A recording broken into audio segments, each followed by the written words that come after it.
today I'm going to do something a little bit different. I want to talk about the top 20 questions that I have seen either in my comments or in our school community or on some of the group coachings that I'm involved in, and just kind of hopefully answer some of those burning questions that you've got.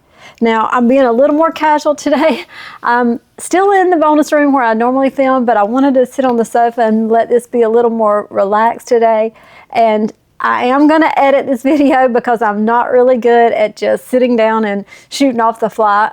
I like to measure my words. I like to think about what I'm saying before I say it, because a lot of times either my head's moving faster than my mouth or my mouth is moving faster than my head, my brain, whichever one.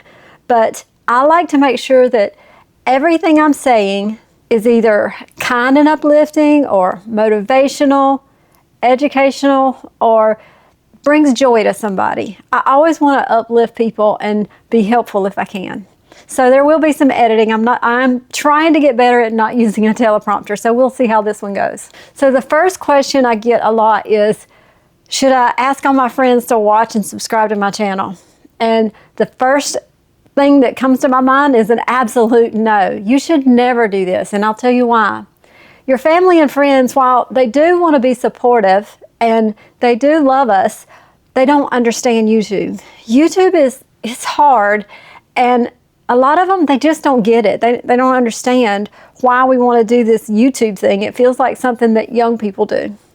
So that's the first reason. The second reason is we don't need that extra judgment.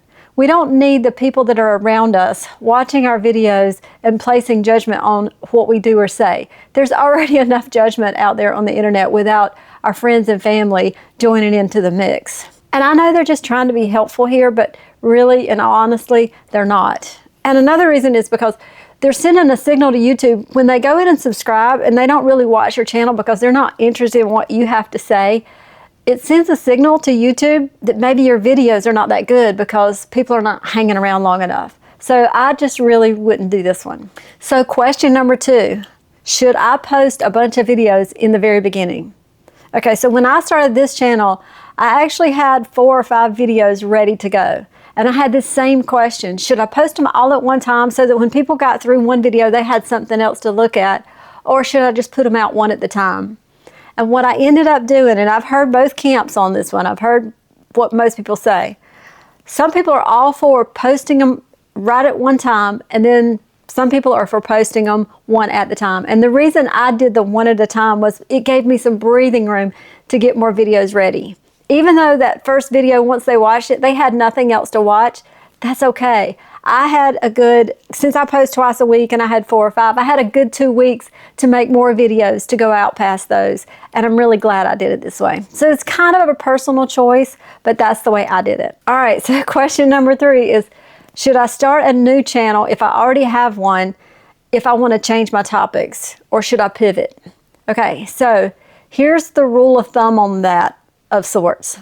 So here's my thoughts on pivoting or starting a new channel. If you're wanting to go into a totally different topic than the one you're already talking about, then it might be a good idea to change. Unless you're willing to wait for the YouTube algorithm to come around and figure out what you're talking about, and that can take a couple of months. Now, if you've got a channel that's dead or doesn't have a lot of subscribers or a lot of viewers on it, or you've had it a long time and haven't posted, then I would just go ahead and use that channel. And you can even change the name if you want to. And some of those subscribers will leave, but some of them will stick around. They may not watch, but they'll still be there and they'll help you towards that monetization number. So question number 4 is, how do we know what to talk about? And this is where the 3 P's come into play, and I talked about this in a previous video. You want to have something that you're passionate about, something that you're proficient in, and something that you can profit from. Now, if you're just doing a hobby channel, the profit may not matter to you, but for most of us, we want to make some money doing this. And what I would say is that whatever you're doing needs to be your obsession. Not just passion seems to be like a good word, but obsession. And yes, you're going to obsess over YouTube in the beginning. You have to because you got to figure all this out. But whatever you're talking about, that obsession that you have is going to come through on camera. And that's what you need to talk about. You don't need to just focus it around money. It needs to be what you can talk about on and on and on so that your audience feels that and they connect with that. And that's what I would say about how do you know what to talk about. Talk about what you're good at. So number 5, do I use an editor? And if so, how do you find one? So I do not use an editor. I use myself because I wanted to learn how to do it before I branched out to try to find somebody and tell them what to do. I wanted to know the whole process and how it works so that I could really tell them and I could see what they were doing and know how to instruct them on what I wanted. So for right now, I am still editing all of my videos, but I am kind of on the lookout. And where do you go to find a good editor? This one's hard. You could go to Fiverr or Upwork, but there's a lot of like wedding type editors out there. You don't want your video to look like a wedding video, basically. You want it to be crisp and clean, and you want it to be the way you want it to look, and that's hard to find. So what I did was, or what I am doing, I'm going to Reddit.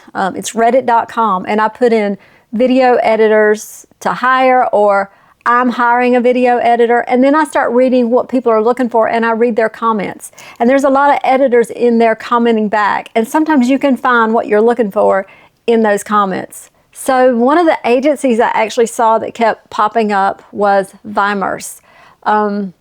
They're an editing agency that actually takes your videos, and they have editors that work for them, and they put you with the right editor, and they charge so much per hour. Now, I don't know if this is something you'd be interested in, but it's vimers.com, and I'll put that on the screen here. Okay, number 6, where do I make my thumbnails? I make all of my thumbnails and graphics for my editing in Canva. I do have the pro version because I love Canva. I can also make all my PDFs and any kind of guides that I have on my channel for you in Canva. So that's why I pay, I think it's like $14.95 a month, and it's worth every single penny. But there is a free version. If you don't want to use the paid version, try it out first and see if you like it. Number 7, how do I store all of these videos? There's so much footage out there, and it takes up so much space on your computer or your cell phone.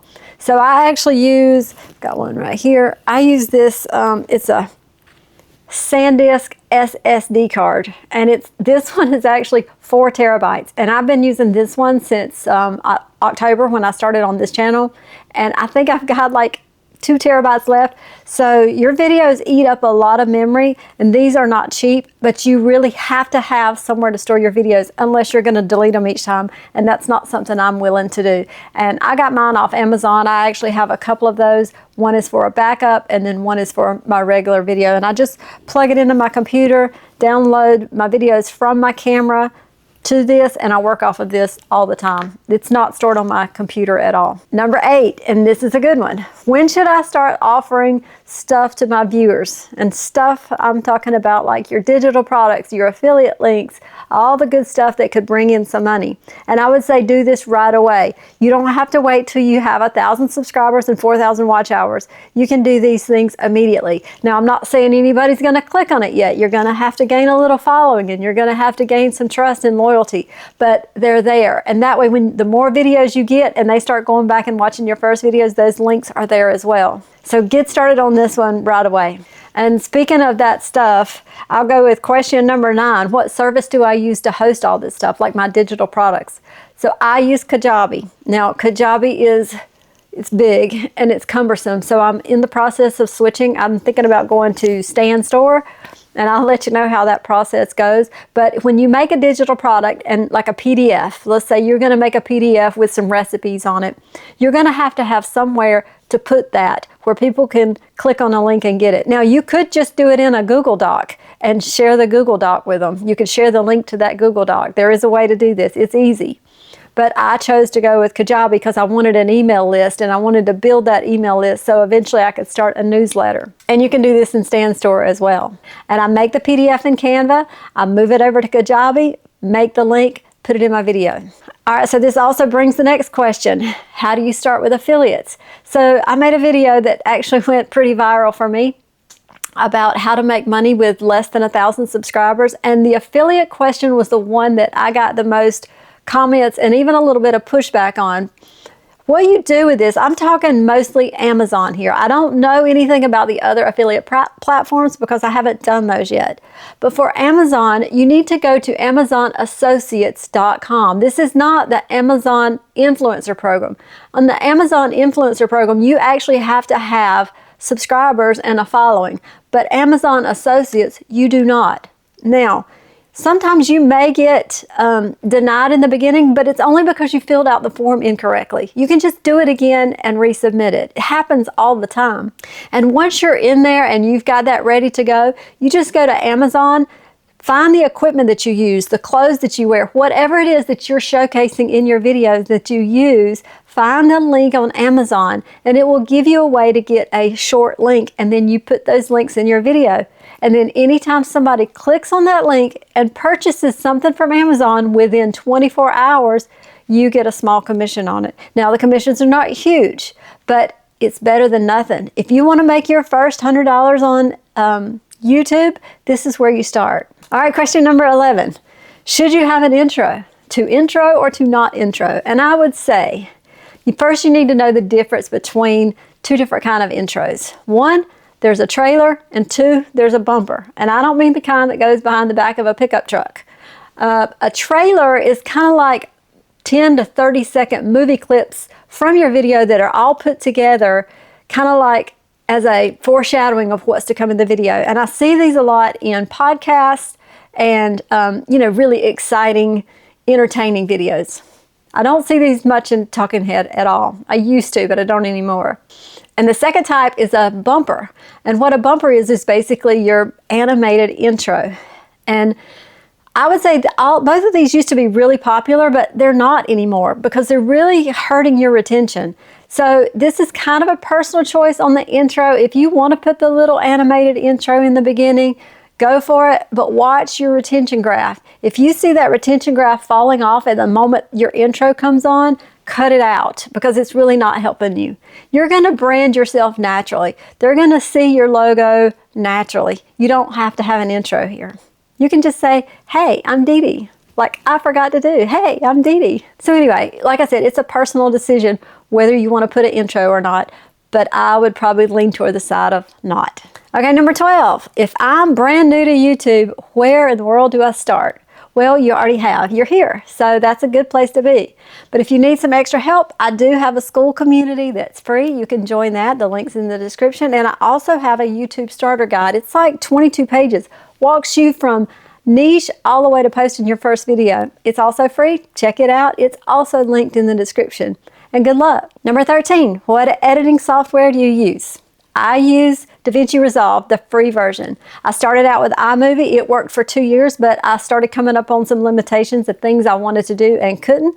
So I went to DaVinci Resolve to learn a better editing software, and I really enjoy it. It is a little harder, but it's fun, and it is free. iMovie comes with your MacBook. If you have a MacBook, it's already downloaded there. It works fine. There are other free versions out there. CapCut, I think, has a free version. But eventually you'll probably either hire an editor or want to get into a paid software. This is all personal preference as well. But to begin with, iMovie is perfect. Okay, number 14. We're almost there, guys. Should I post shorts on my channel? Yes and no.